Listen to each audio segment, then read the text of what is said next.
Frankie nagulat sa impact ng tama ng sasakyan nila habang ito'y binangga. Bago natin pagpatuloy ang pag-uusapan mga Kades Frankie, please don't forget to subscribe this YouTube channel Kuya SMB Vlog. Grabe mga ka-idol ang nangyari. Sira ang harapan ng sasakyan ni Daddy Frankie nang doon sila sa Albay punto por punto mga ka-idol. Binangga po sila po mga ka-idol. Mabuti na lang na hindi masyadong nasaktan ang sakay nito punto por punto.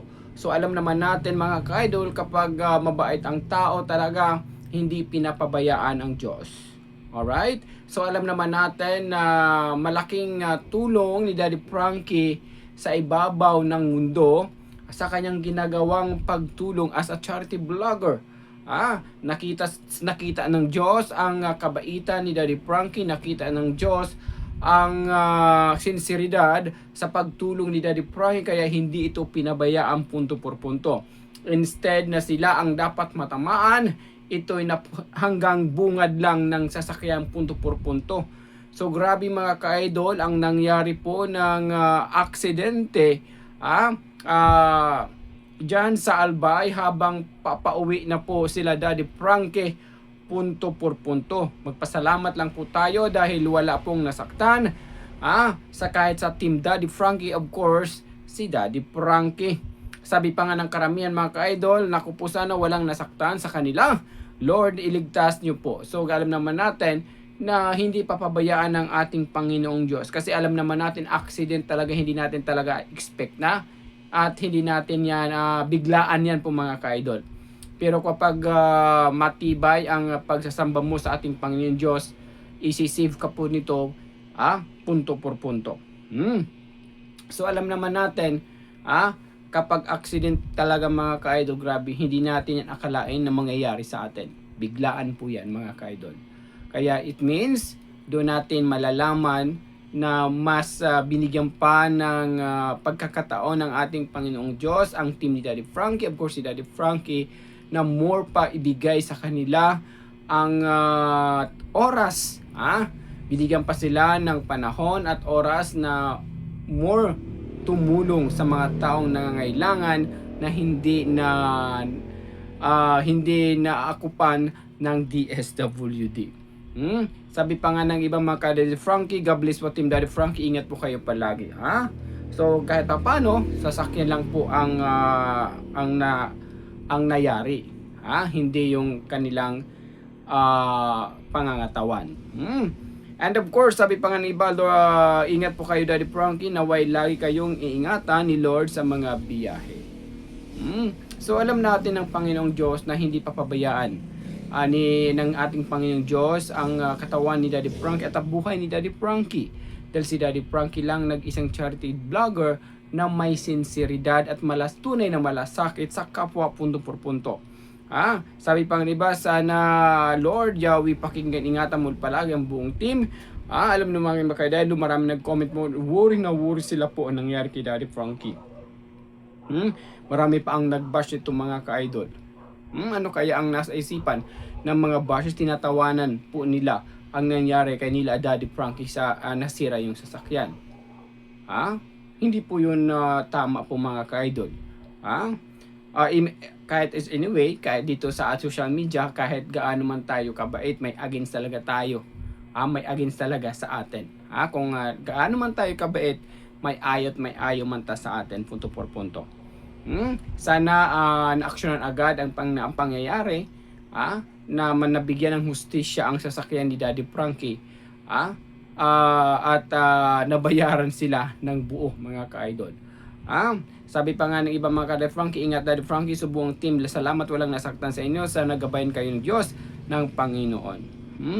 So alam naman natin mga ka-idol na hindi talaga papabayaan ng ating Panginoong Diyos ang team ni Daddy Frankie, dahil sila ang ehemplo, modelo sa mga bayani. Sana lahat ng mga as a bayani, as a hero, as a charity vlogger, iganon pang ugali kay Daddy Frankie. Kahit maraming nagbabash kay Daddy Frankie, don't worry. Kasi more na buhay ang ibibigay kay Daddy Frankie, punto por punto. Kahit maraming mga pagsubok ang dumating kay Daddy Frankie, dahil hindi talaga maiwasan mga ka-Daddy Frankie sa tao na hindi nabigyan ng pagsubok ng buhay ng ating Panginoong Diyos, pero laban ka. Sabi pa nga nila, hindi ka bibigyan ng pagsubok ng ating Panginoong Diyos kung hindi mo ito kaya.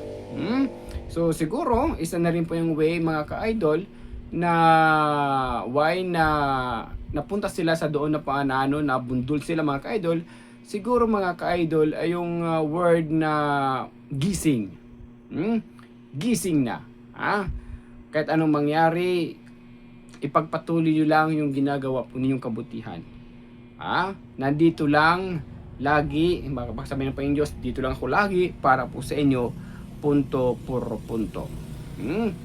At sabi pa nga ng iba mga ka-idol, pasalamat na lang po tayo sa Panginoon dahil ligtas po si Daddy Frankie, of course ang kanyang team, punto por punto.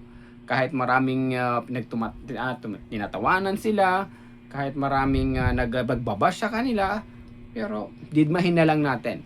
Ay importante, safe si Daddy Frankie. Sana nga po okay na sila, ipag-pray natin sila, mabubuting tao sila, kailangan natin sila Lord, help of team Daddy Frankie. So yun lang po dun mga ka-idol, at sana gabayan sila ng ating Panginoong Diyos, na hindi po sila mapahamak at hindi po sila pabayaan. Kung ano man ang magiging plano nito, kung ano man ang mga ano nila sa buhay, lalong-lalo na sa pagtulong ng ibang tao. Kahit marami po ang nagbabash, maraming tumatawa, pabayaan na lang natin. Importante, safe si Daddy Frankie. Of course, ang kanyang team at ang kanyang nasa sakupan. Again, sa mga bagong pasok, please don't forget to subscribe this YouTube channel, Kuya SMB Vlog. Ang purpose ni Kuya is magkaisa, magtulungan para maging solido-pulido kay Daddy Frankie community sa tulong po ninyo. Basta nasa katwiran at nasa tama, ipaglaban mo. Again, this is Kuya SMB. Para sigurado, punto por punto, pack na pack, and full na full. Again, sa mga bagong pasok, don't forget to subscribe and point notification bell para laging updated sa ating mga latest balita. And of course, don't forget also to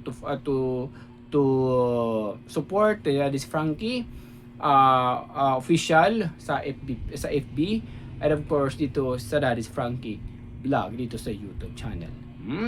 Ang akin lang, malaking impact na po yan sa amin na hindi nyo i-escape ang ads, punto por punto, lalong na kay Daddy Frankie. Lagi ito sinasabi.